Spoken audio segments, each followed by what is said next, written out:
Мамуль, у меня для тебя новость. Какая? Я замуж выхожу.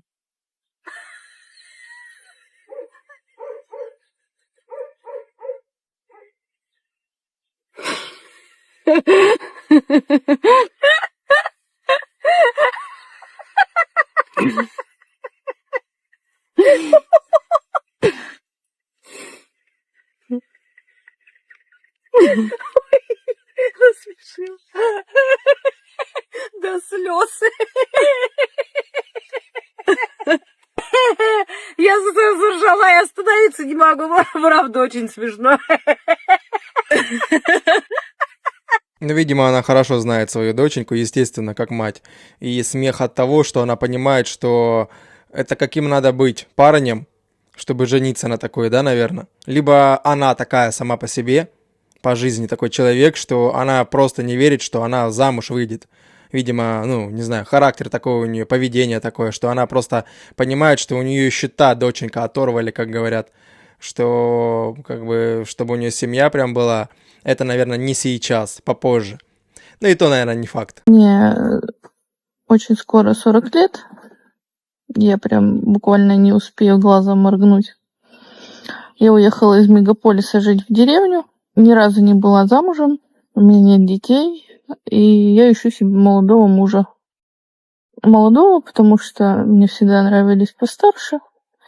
Лет на 10. А вот что под старость лет клинануло в мозгу. И я решила, что хочу молодого. Чтобы он лет на 10 был меня младше. Ну, плюс еще сейчас какая-то мода пошла. Надо пользоваться возможностью. Мир у нас сходит с ума. Возможно, недолго нам жить осталось. И вот хочется, ну, типа, поприкалываться. Не очень-то и замуж хочу. Но если найдется какой-то молодой, красивый, горячий, то можно попробовать. У меня тут 20 соток земли. Надо будет пахать, ухаживать за садом. Вот это вот все охота, рыбалка. Да, хотелось бы посмотреть на этого молодого горячего на минус 10 лет младше, который придет и будет 20 соток земли окучивать. Еще и будет на нее смотреть, как она будет с курицей на голове ходить. Курица с курицей на голове, да? Как-то так, походу. А как еще скажешь тут? Да, ну, с ней явно что-то не так. Какие-то отклонения у нее есть в 40 лет, без детей, без ничего, ни замужем не была. Ну, хотя, блин, я ж не знаю ее всю жизнь. Я не осуждаю никого. Ну, может, у человека была такая жизнь, он занимался там какими-нибудь, не знаю, развитиями, карьерами, будь то мужчина, будь то женщина. Почему бы и нет? Сейчас такое время. Куча возможностей, некоторые просто отодвигают это всю женитьбу и детей на второй план. Ну да, как бы у них есть партнеры там, как-то они видят с противоположным полом, там, чтобы, да, там, покувыркаться для здоровья, там, или что-то как-то. Но вот так, чтобы прям вот жить день в день, делать прям семью, ну нет, могут не делать. Ну а тут по ней, ну как так вот, если по обществу судить, то странноватенько. Просто даже факт того, что она на камеру с курицей на башке снимается. И да, и вообще, ой, я не хочу, ну такая мода, но хочу поприкалываться. Это что, приколы, что ли? А паренек вдруг найдется, который серьезно к этому отнесется. Ну, я знаю, что есть такие, которые любят, как говорят, в соку женщин постарше, таких вот прям, как типа она. Сейчас ситуация такая мерзкая была. Был в ресторане, значит, поужинал, закрыл счет, выхожу и по пути вижу девочка знакомая. Ну как знакомая? Я видел ее один раз. Просто видел. И она такая: ой, привет. И сразу начинает крутить, короче, головой по сторонам. И можно мне счет? С первых секунд все понимаю. Думаю, блядь, да ладно, это вот, ну, вот так вот уж прям. Типа делает она, а стыдно, блядь, мне. И, значит, приносит этот счет, она даже не тянется за ним, нет, ничего. Я стою, блядь, мне сквозь землю хочется провалиться. Это просто какой-то пиздец. Ну, я, блядь, нуждающийся. Ну, реально, блядь, просто выживают на Бали. Просто не по себе я вышел, я же думаю... Я не верил, короче, когда это все происходило, что это вот происходит со мной, вот такая вот. Так, подождите, это то есть она один раз его в жизни там увидела, ну на Бали, да, там где-то они там вместе крутятся, есть там много русских, и просто она его тормознула, чтобы он оплатил ей счет. И фишка в том, что он напрямую не говорит, он согласился или нет. То есть он себя мерзко чувствует после чего? Из-за того, что он, как лошара, взял и расплатился за малознакомую особу такую, да? Либо что ему мерзко? Потому что если бы я так шел, и меня бы какая-то такая вот остановила бы, которую я просто увидел глазами когда-то, и она меня, возможно, там, не знаю, привет максимум друг другу сказали, и меня бы вот так вот, тем более, да даже не важно, на отдыхе, где бы меня не тормознули, и позвали бы счет, и типа бы подошел бы человек, и что дальше? И надежда была бы, что я оплачу его, а с какого перепуга? Ты мне кто? Я тебе просто в глаза видел или максимум тебе привет сказал. Нет, конечно, я бы сказал бы, ну привет, и пошел бы дальше, и все.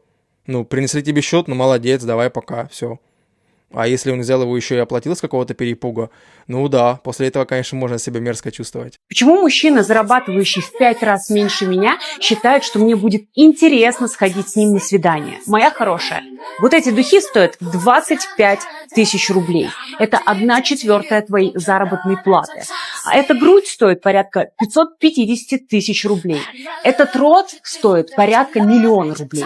И ты считаешь, что мне действительно будет о чем с тобой поговорить? Квартира, которую ты видишь сзади меня с дизайнерским ремонтом, я ее купила 2 года назад, и на это все также заработала сама вот этими руками, честным трудом и потом и своей головой. Я вообще родом из деревни, мама у меня учительница в сельской школе, и все, что у меня есть, я создаю сама. И когда мне в директ стучится мой одногодка, который зарабатывает 100 тысяч рублей и считает, что деньги это не главное, и вообще на других ценностях у нас строятся взаимоотношения, какого хера ты мне вообще должен быть интересен? Что ты делал все эти годы? Для меня уважение, интерес друг к другу и желание быть вместе намного важнее, нежели кто сколько зарабатывает. Ну, конечно, когда она зарабатывает в 5 раз, сука, больше тебя, а не в 5 раз меньше тебя, ну, конечно, мне не важно. Если мой мужчина будет зарабатывать в 5 раз больше меня, мне вообще не важно, сколько он зарабатывает. Это вообще не главное. Моя хорошая, давайте, пожалуйста, не будем романтизировать бедность. В бедности нет ничего хорошего. В аскетизме нет ничего святого. У тебя только одна, сука, жизнь, и от тебя зависит, как ты ее проживешь. И если тебе сколько ты зарабатываешь, то у меня для тебя очень плохие новости, потому что проживешь ты эту жизнь реально хуёво.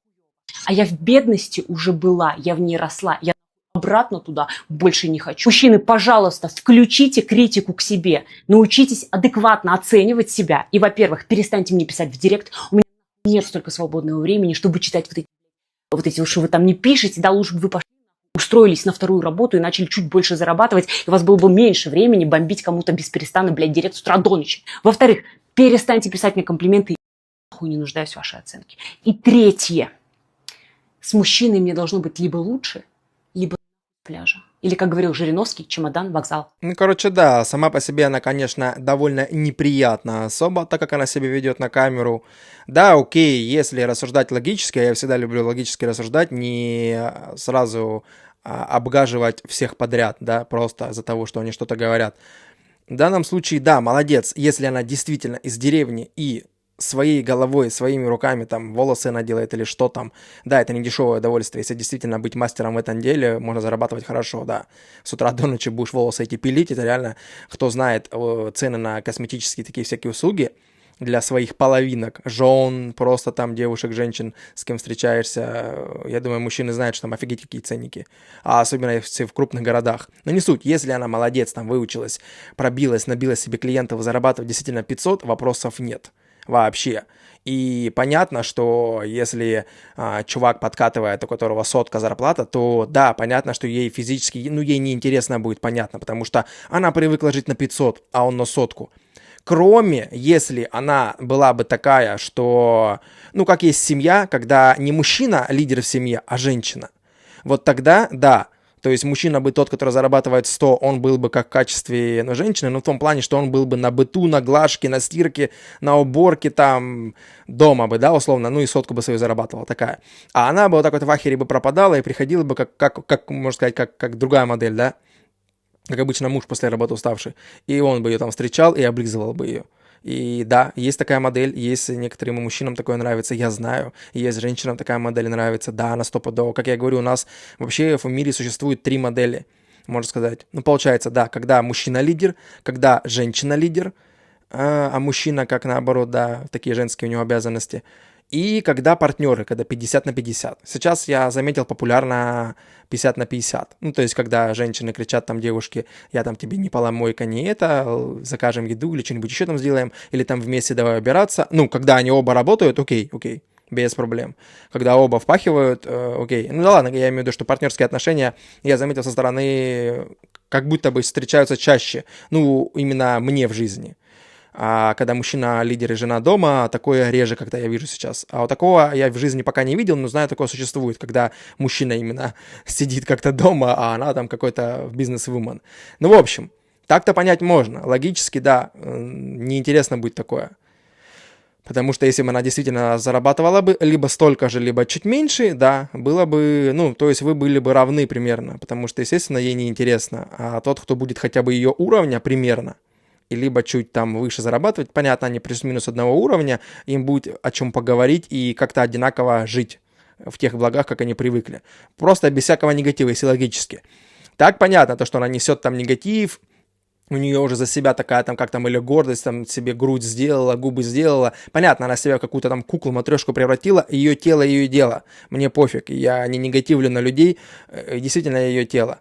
Ну, понятно, что она выглядит не очень, лично для меня, но я уверен, если вот, как она говорит, ей пишут там в личку в Инстаграме, разрывают ей, много восхищаются, значит, ею. И ей даже эти комплименты не нужны, потому что у нее уверенность, самоуверенность такая повышенная, что она чувствует себя офигительной. Ну, пока что, понятно, до поры до времени. Ну, в общем, поэтому, ну, примерно такие рассуждения. Обратная сторона медали брака с обеспеченным мужчиной.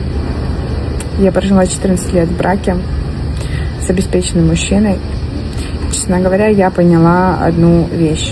Мне 34 года. У меня 2 детей. Я поняла одну вещь, что когда рано или поздно такая история заканчивается, ты становишься беспомощным и бесполезным. Ты не знаешь, с чего начать, потому что ты просто-напросто не умеешь самостоятельно выбираться из трудностей. Ты привыкла, что все это делают за тебя. Поэтому, девочки, дорогие девочки, не гонитесь за деньгами, не гонитесь за успешным браком. Будьте тем успешным мужем для себя. Ну вот, как я и говорю, то есть популярно партнерство, потому что она, исходя из этого вывода, она делает вывод, что лучше быть партнером, а не быть именно за мужем, который будет лидером и полностью решать твои проблемы и обеспечивать. Но в любом случае, как бы она ни говорила, я знаю, что довольно много девушек-женщин именно хотят такую модель, чтобы они сидели дома, на детях, на глажке, там, встречали мужа с вкусной едой, да, там, а он с работы раз, а у него там, чтобы он дома действительно отдыхал от работы и кайфовал и так далее. Что она там не рабыня, а она действительно, ей это нравится делать, ухаживать, следить за этим бытом и все остальное, она не хочет там работать. Просто тут в этом случае надо находить надежного партнера, подольше присматриваться и, ну, не спешить в омут головой, делать пачку детей, выходить замуж. Получше надо узнать человека, потому что потом, конечно, вот такое-то случается, когда как-то вот построили брак, как говорят, через одно место, и опа, когда разбежались в оконцовке, 2 детей, а она действительно, понятно, без работы. Ну и в этом случае, ну, блин, когда человек с головой, он же не помрет. Что, нет работы? Негде устроиться, да, понятно, будет тяжело. А она имеет в виду, что типа делайте тоже там карьеру, подстилайте себе соломку, чтобы если вдруг эта козлина уйдет, то у меня уже деньги есть, я налегке это сделаю, то есть я ни за что держаться не буду, все, мы там, не знаю, 50 на 50 общее имущество поделили, и все, и я уже все равно при бабле. Ну, типа она вот это имеет в виду. То я говорю, вот я поэтому, почему я вижу вокруг вот это вот партнерство именно, когда оба работают и 50 на 50 вот так вот, партнерство. Что вроде бы они вместе, а вроде бы она уже меньше якобы боится, что вдруг что, потому что у нее якобы же деньги там туда-сюда. Ну, блин, кому-то у меня вот пару знакомых таких есть ребят, которые вот уже и свадьбу скоро будут играть, они вот так вот 50 на 50. У нее свои деньги, у него свои деньги, они даже не знают, кто сколько плюс-минус зарабатывает у друг друга. Ну, просто договорились, что я за это там плачу ответственный, ты там за это ответственная, ну и все, и так вот как-то. Ну и удобно живут. Да, если такое устраивает, я говорю, это сейчас такая какая-то новомодная именно, ну как она не то, что новая, я говорю, 3 модели существует у нас всего, да, отношений по миру, но вот это вот именно вторая модель, она какая-то самая такая партнерство именно более популярное, что ли, становится. Мне даже немножко стыдно. Я состою в спонсорских отношениях. Ничего, да, особенного во мне нет. Я обычно, честно, это самое лучшее, что со мной случалось. То есть раньше я такая, да никогда. А сейчас я вообще не работаю. Максимум, что я делаю, это я снимаю рилсы, гуляю, хожу в зал, качаю жопу. Все. Все мои расходы оплачивает мужчина. Все. Квартира, коммуналка, продукты, одежда, просто все мне оплачивает мужик. Путешествия. Можете себе представить, хотя, вот во мне ничего такого, да? Я вообще забыла, что такое платить самой. И каждый раз я думаю, просто мне повезло, сука, мне так повезло. Потом, я проснулась. Это, в общем, из серии «Концовка убила», да, получается? Помечтала и проснулась. Хотя такое в любом случае у нас в жизни есть, конечно же. Не знаю, почему до нее раньше не додумалась. У меня полно холостых подруг. И вот я сейчас подумала, что если вы хотите себе мужчину, который занимается спортом, то нужно искать его определенно в спортзале. Зачем находить мужика толстенького и заставлять его ходить в зал и заниматься своей физической формой, если можно прийти в зал и найти сразу готовенького, который ходит, занимается сам, и его не нужно заставлять. Другое дело, если вы хотите найти мужчину, который любит готовить, идите, на кулинарные курсы и ищите мужика там. Мне самой не надо, но мужиков полно, и мне кажется, что это такая очевидная вещь, о которой не все задумываются. Вообще разобраться логически, конечно, это бред, потому что человек может ходить в спортзал, чуть-чуть там, ладно, окей, увидишь ты, что он занимается, ладно. И этот же человек может приходить домой и готовить 7 блюд, как говорится, условно говоря, да? Или что-то еще там делать из того, что, как она, если по ее логике, хочешь того, который готовит, иди там туда, где готовит мужчина. Хочешь того, иди туда, где этот мужчина это делает. Так ты найдешь только это качество, можно сказать, одно. А если человеку хочется вкупе что-то... одним словом, вообще по факту это бред, конечно. Со спортзалом, да, и то. Спорт, может, он ходит туда просто для себя, да, кроме что ты визуально увидишь там, если какая-то у человека спортивная форма или нет. В общем, я имею в виду в остальном случае, в плане готовок, всего остального, потому что эти же качества не написаны на лице у человека, а они у него могут быть. 2 самых тупых вопроса на свидании. Я 10 лет ходила по свиданиям, и вот есть топчик вопросов, которые просто моя любовь. Первое, это ты такая красивая, почему ты не замужем? Я искренне уже 15 лет не понимаю, почему я такая красивая, до сих пор не замужем. А второе, тоже моя любовь, это какое у тебя хобби? Вот мне 44 года, и я до сих пор, честно сказать, не знаю, какое у меня хобби. А какие у вас были самые тупые вопросы на свиданиях? Делитесь. И понятно скорее, почему-то, как она сказала, в 44 года и одна сидит. Да, если внешность более-менее, но что-то у нее в голове не так, потому что если она 10 лет ходит на свидание, и у нее не нашлось никого такого как-то, я не знаю, там, как говорят, подходящего, да, может быть, наверное, такое, конечно. Я 10 лет не ходил просто так плотничком на свидание, фиг знает. Что-то, возможно, да, как говорят, посмотри на себя в зеркало, может быть, что-то ты делаешь не так. Может быть, ты как-то себя ведешь, что ты притягиваешь именно таких, которые сразу какие-то такие себе. А так, это вопросы, не сказать, что они глупые какие-то или что. Это стандартные вопросы. Ты не знаешь человека, а что тебе у него спросить? И летала ли ты на Луну, или что? Или ходила ли ты сегодня в туалет? Что еще спрашивать? Просто спросил, да какие у тебя хобби? Да это стандартные вопросы, ты просто узнаешь человека. Или этот тоже вопрос, это же, банальный, стандартный вопрос. Почему такая красивая и одна? Это, во-первых, как, наверное, пытается и комплимент одновременно сделать, и просто интересно узнать, что человек ответит. Опять же, она выразила свое мнение, имеет право. На прошлой неделе я была на свидании с мужчиной, ему 42. Естественно, задавала все свои любимые вопросы о том, что с его мужской точки зрения происходит сейчас с дейтингом в России. Мы ходили с ним на свидание в Москве. Он сказал, у него такая статистика, которая вызывает у меня легкую грусть. Понятно, что статистика субъективная, но тем не менее. Он сказал, что 80% девушек ежедневно мечтают только об одном.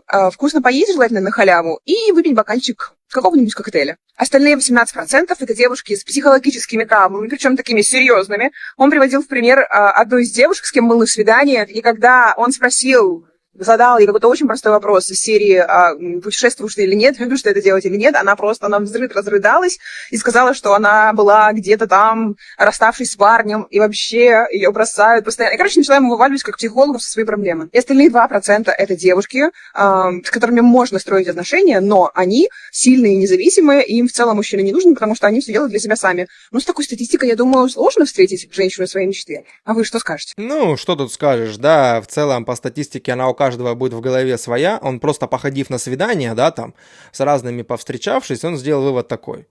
Ну, то, что он разбил на такие вот категории, 1% таких вот, 1 там неадекватных, а другие самодостаточных этих, хотя этих самодостаточных, по-моему, не 2%, их там, по-моему, побольше, которые кричат, что мы такие самодостаточные, нам не нужен мужчина, их, по-моему, в Инстаграме дофига кто кричат. Ну, как будто складывается ощущение, что их больше, не знаю.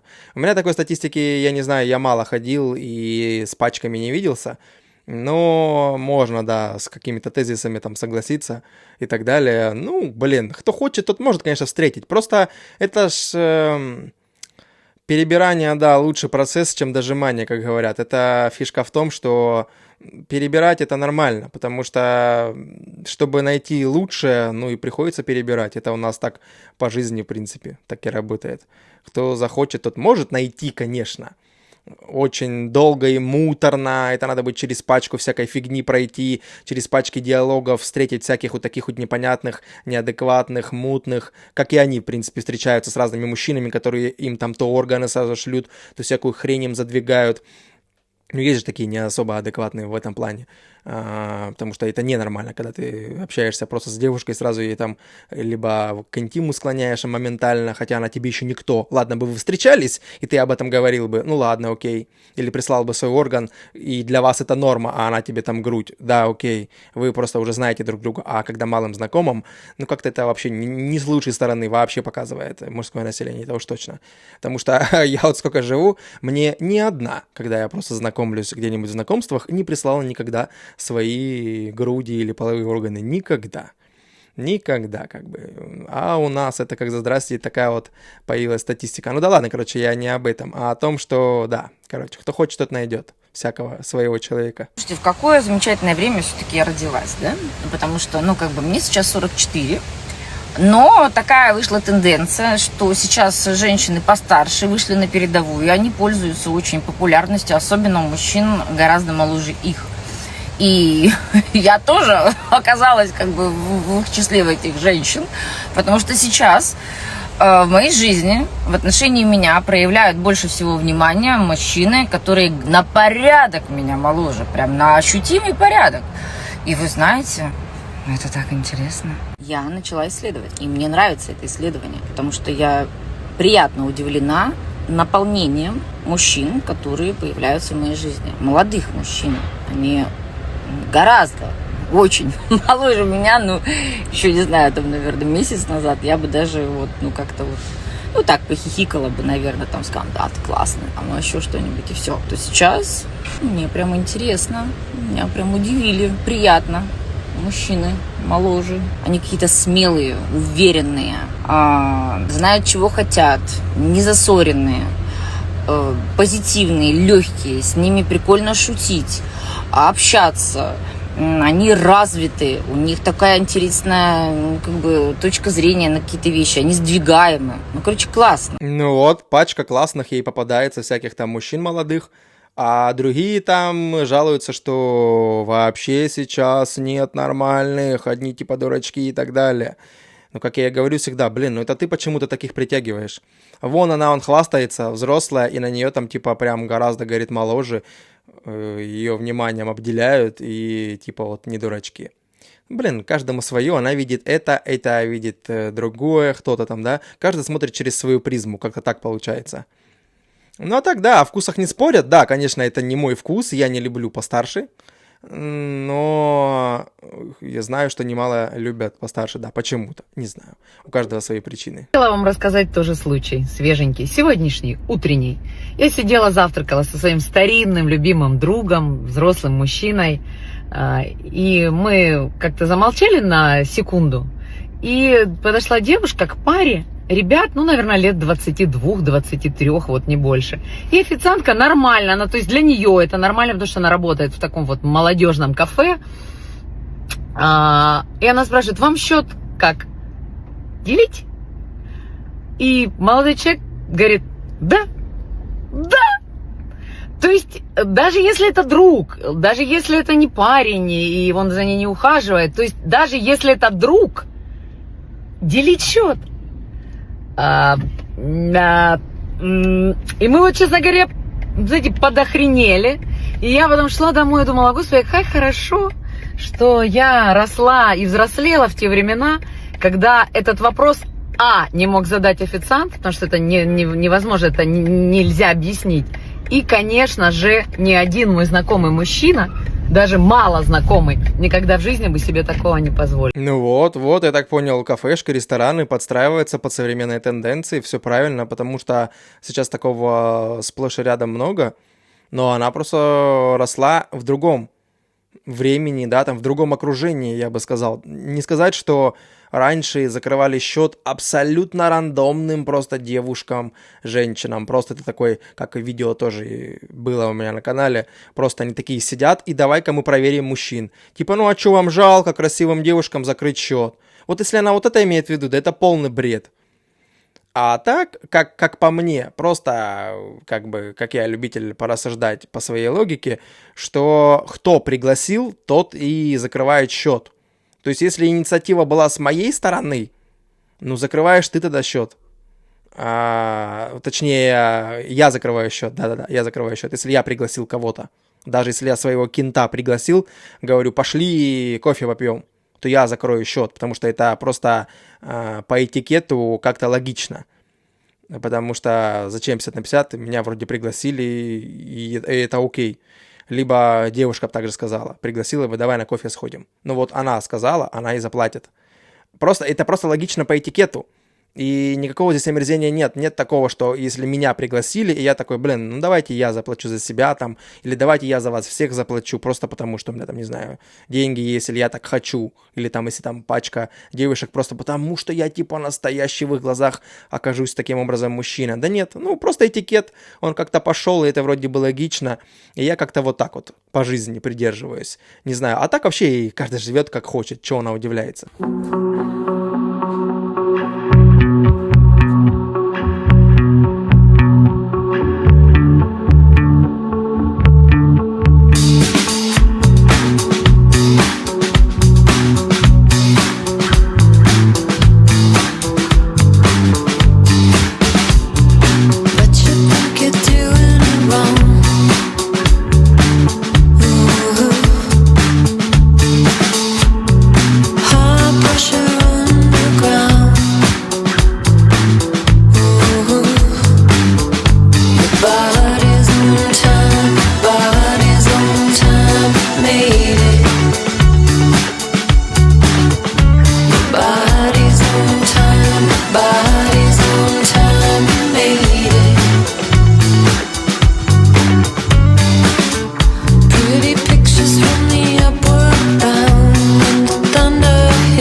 Вот это он, наверное, знатно прифигел, да?